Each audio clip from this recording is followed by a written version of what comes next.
So when we got Xboss, it came to us on a trolley, no running gear in it, just the hang-on panels were there.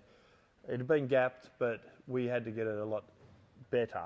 The part of this car is very much detail. Everything about this car is detail. So we've done the prep work for the body to put the paint on, primed it. But before that, we've laid all the panels onto the car, got them moving into their positions, and added a bit of weight into the car so we've got all our correct gaps. So when we talk gaps, we're talking the bonnet to the edge of the guard, you know, or even the gap work in here, you know. So this panel here has to have that perfect gap right around. And when we say perfect gap, on this car, every moving panel, so doors, boot, bonnet, glove box lid, everything that's a moving panel has a 4mm gap. And when we did it within 0.2 of a millimetre. That was our biggest variation that we could have. And when we say 0.2 of a millimetre, we mean that could be this gap on the bonnet, or measure the same gap on the boot, and there will be a variation of 0.2. So all the bolt-on parts, like the cover, grille, bumpers, that's all 3mm and the same variant of 0.2 of a mil. So all the gap work had to be very accurate. So when we've gapped the car, we've got the door on the car, then we've put all the interior panels on, and then we've gapped all this interior while the exterior has been gapped as well. So when everything's shut, everything matches perfectly on a level playing field. So all the interior has been put back together with all the dash gauges and all that sort of stuff, and then all the interior of the doors. So at some stage we had this car pretty much all together in primer and finished off in the gap work. And then from there, we sanded all the primer as one.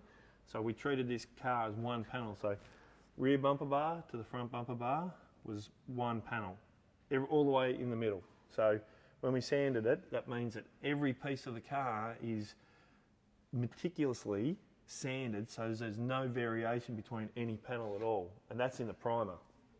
So once we've sanded the primer, we pulled all the car apart, took all the weight out of the car, set it up on a rotisserie, and that's when we start the hard work, right?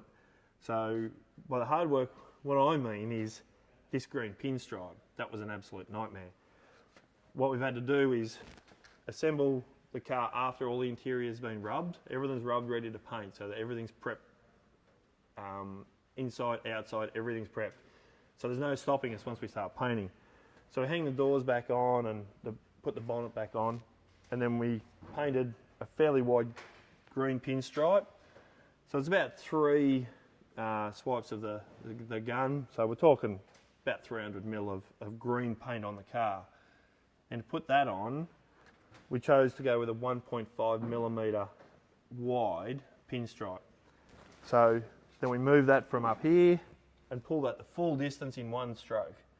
So the green pinstripe is one piece of sticky tape all the way up around the front of the corner. So that way we get an even flow and everything's very, very accurate. The problem with 1.5 pinstripe is the tape, when you pull on it, you can change the width of it by 0.5 of a mil, 0.1 of a mil, but it will vary if you put too much tension on it. So just to do the top pinstripe, to get the tape on it ready to put the colour on, there's about 4 days worth of work just to do the green pinstripe on the top, because it takes that long to get the accurate, you know, and once you get one side right, then you're going to make the other side exactly the same.